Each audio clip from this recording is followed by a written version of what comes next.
सरदार ये फ्रिज कितने का है? दुकानदार, हम सरदार को कोई चीज नहीं बेचते। सरदार 2 माह बाद क्लीन शेव करवा के आया और पैंट शर्ट पहनकर इसी दुकान पर आया और बोला ये फ्रिज कितने का है? दुकानदार, हम सरदार को कोई चीज नहीं देते। सरदार, पर तुम्हें कैसे पता चला कि मैं सरदार हूँ? दुकानदार, जो चीज तुमने पूछी है वो फ्रिज नहीं अलमारी है।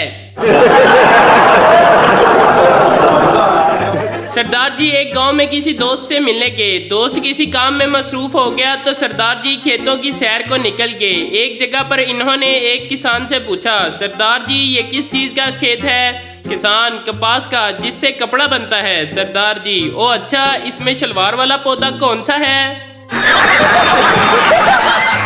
एक बादशाह ने ऐलान किया कि जो कोई मेरी पसंद का फल लाएगा उसके बराबर हीरे जवाहरात इनाम दूंगा, और अगर पसंद ना आया तो वही फल लाने वाले को निगलना भी पड़ेगा।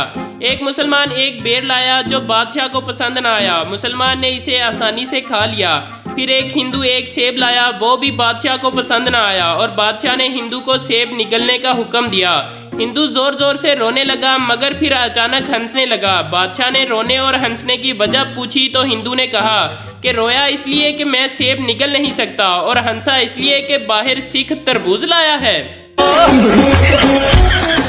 एक साहब बिनाई कमजोर होने के बावजूद शिकार के बेहद शौकीन थे। एक दिन वो अपने एक दोस्त के साथ शिकार पर गए। जंगल में शिकार के दौरान उन साहब के सामने कोई चीज आई तो उन्होंने इस पर फायर खोल दिया। इन्होंने अपने दोस्त से पूछा, ये जानवर जो मैंने शिकार किया है इसे क्या कहते हैं? दोस्त ने जवाब दिया, इस जानवर को दरख्त कहते हैं। एक दिन इरम कॉलेज से आई तो देखा कि इसके घर के सामने एक लड़का खड़ा है जैसे किसी का इंतजार कर रहा हो। फिर रोज ऐसा होने लगा कि उसकी वापसी पर वो वहीं होता, घंटों बैठा रहता पर मुंह से कुछ नहीं कहता। बस एक बार इरम को देखकर सर झुका लेता। इरम को यकीन होने लगा था कि वो इससे मोहब्बत करता है। वो भी इसके बारे सोचने लगी। आज तो इसने फैसला किया कि वो खुद उससे बात करेगी और इसके पास गई। लड़का इसे देखकर थोड़ा घबरा सा गया।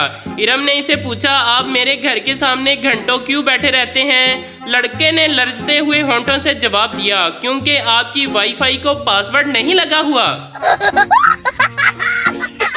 4 दोस्त बैठे थे। टेबल पर रखे मोबाइल में से एक मोबाइल फोन बजा। एक शख्स, हेलो बीवी जान, मैं बाजार हूँ, क्या मैं 1 लाख का ज्वेलरी सेट ले लूँ? मियाँ, हाँ जान ले लो। बीवी, सिल्क साड़ी भी जो 20,000 की है। मियाँ, 4-5 ले लो। बीवी, तुम्हारा क्रेडिट कार्ड मेरे पास है, इसी से ही ले रही हूँ। मियाँ, हाँ ठीक है जान। सारे दोस्त बोले, तू पागल है या तुझे चढ़ गई है, या तू हमें नीचा दिखा रहा है कि तू बीवी को कितना प्यार करता है? मियाँ, वो सब छोड़िए, ये बताओ ये मोबाइल किसका है? अभी मजा आएगा ना भिड़ो ना।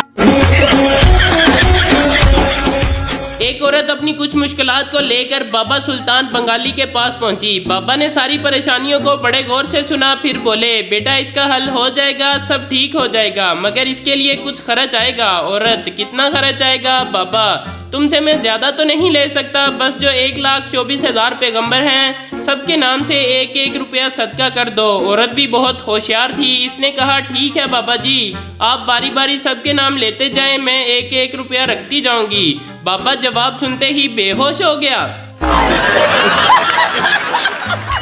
अच्छी बातें रिक्शे पर, किस्मत आजमा चुका हूँ, मुकद्दर आजमा रहा हूँ, किसी बेवफा की खातर रिक्शा चला रहा हूँ। सवारी लबे ना लबे, स्पीड 190, जिसने माँ को सताया उसने रिक्शा चलाया। लग गई ते रोजी, ना लगे ते रोजा, देखने में डोली चलने में गोली। माँ की दुआ जन्नत की हवा, बाप की दुआ जा बेटा रिक्शा चला। फरारी का बाप नसान का नाना, ये रिक्शा चला रहा है पठान दीवाना। टीचर सरदार से, ठंड को जुमले में इस्तेमाल करो। सरदार, तुसी सानू सबक पढ़ा दिता, साडे पल्ले पवे ना पवे, तुहानू ते ठंड पै गई है ना। एक अंग्रेज साइंसदान ने पाकिस्तान का दौरा किया। वापस जाते वक्त इसने एक दुकान में जलेबी देखी। जलेबी को देखकर वो हैरान रह गया कि ये कैसे इस तरह गोल होती है और फिर इसके अंदर शीरा कैसे जाता है। इसने 1 किलो जलेबी ली और अपने मुल्क ले गया। अपने मुल्क में पहुंचकर वो जलेबी को लेबॉर्ट्री में ले गया और अपने सीनियर साइंसदान से कहा कि इस पर तहकीक करें कि इसके अंदर शीरा कैसे गया। इस पर सीनियर साइंसदान ने गुस्से से अपना दराज खोला और एक समोसा निकाला और इसे दिखाते हुए कहा क्या तुम पाकिस्तान से आए हैं? मैं इस समोसे पर 5 सालों से तहकीक कर रहा हूँ कि इसके अंदर आलू कैसे गया और अभी तक पता नहीं लगा सका। तुम एक और नई परेशानी ले आए हो।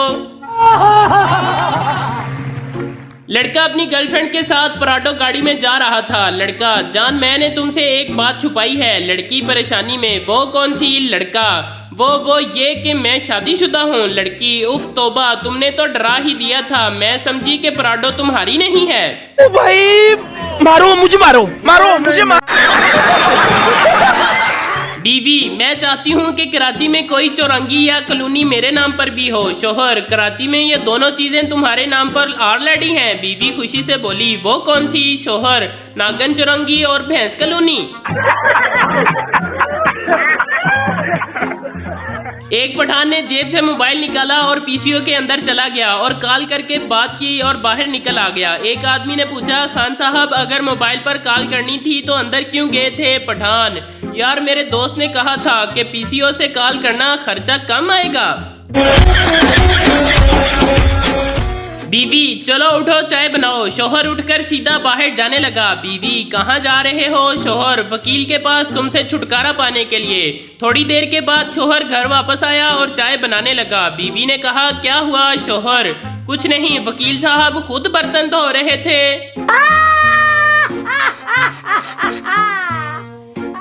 एक महफिल में बहस हो रही थी कि आदमी किस उम्र तक दूसरी शादी के ख्वाहिशमंद रहते हैं। एक 80 साला बूढ़े से पूछा गया तो जवाब मिला, पुत्र आहिस्ता बोल, किधरे तेरी चाची ना सुन लवे। मेरा ते दिल करदा है आज ही दूजी शादी रचा लवा। फिर एक 90 साला बाबा जी से पूछा गया तो वो खांसते हुए बोले, मेरा ते अपना कुलां तक दूजे ब्याह दा शौक नहीं मुकना। पेरिस की एक अदालत में तलाक का मुकदमा पेश था। अदालत ने गवाह से पूछा, जब मियाँ बीवी में झगड़ा हो रहा था तुम उस वक्त कहाँ थे? गवाह ने जवाब दिया, जनाब मैं ऐन मौका वारदात पर मौजूद था। मैं पादरी हूँ और इनकी शादी की रस्मात अंजाम दे रहा था। एक फर्म के जनरल मैनेजर साहब हवाई जहाज में सफर कर रहे थे। अतफाक से इनका एक सेक्रेटरी भी इसी दिन ट्रेन से सफर कर रहा था। अजीब अतफाक हुआ कि दोनों ही हादसे में हलाक हो गए। कुछ दिनों के बाद जब जन्नत में मिले तो मैनेजर साहब ने सेक्रेटरी को डांटते हुए पूछा, आप इस कदर देर से क्यों आए हैं? मैं तो कब का यहाँ पहुँचा हूँ। सेक्रेटरी ने बड़े इत्मीनान से जवाब दिया, साहब आप हवाई जहाज से यहाँ पहुँचे हैं और मैं ट्रेन से आया हूँ, लेट तो आना ही था। तीन दोस्त आपस में बातें कर रहे थे। एक कहने लगा, अजीब इत्तेफाक है, मेरी बीवी ने किताब 2 लड़ाके पढ़ी और फिर इसने जुड़वा बच्चों को जन्म दिया। दूसरे दोस्त ने कहा, यार मेरे साथ भी ऐसा ही इत्तेफाक हुआ। मेरी बीवी ने एक नावल 3 जंगजू पढ़ा था, इसने 3 बच्चों को जन्म दिया। तीसरा दोस्त घबरा गया। दोनों ने पूछा कि घबरा क्यों गए? तो कहने लगा, खैर हो, मेरी बीवी कल एक किताब अली बाबा और 40 चोर पढ़ रही थी। अभी मजा आएगा ना भिड़ो। तालब इल्म उस्ताद से, सर जिसने कुछ ना किया हो उसे सजा तो नहीं मिलती ना? उस्ताद, हाँ जी। तालिब इल्म, सर आज मैंने होमवर्क नहीं किया। एक लड़की रात को पानी पीने के लिए उठी तो एक चुड़ैल को देखकर इतना डर गई कि पूरा हफ्ता बुखार रखा। डॉक्टर चेकअप करने आया, मेडिसिन दी और जाते हुए बोला, किचन में लगा शीशा उतार ले, अगर ये फिर से डर गई तो इसका बचना नामुमकिन है। लेक्स वालों ने मुझसे 5 करोड़ का सवाल पूछा कि पाकिस्तान में ऐसा कौन सा शख्स है जो साल में एक बार नहाता है। यकीन करो मैंने 5 करोड़ पर लात मार दी, लेकिन तुम्हारा नाम नहीं बताया। ओए दोस्त, नहा लिया कर। सवाल, आंसू देने वाला दिल के करीब होता है या आंसू पहुंचने वाला? जवाब, आंसू देने वाला दिल के करीब रह चुका होता है और पहुंचने वाला करीब आने के चक्कर में होता है। वो शागिर्द भी किसी दहशतगर्द से कम नहीं होता जो टीचर को क्लास में याद दिलाए, सर जी आज ते तुसी टेस्ट लेना सी।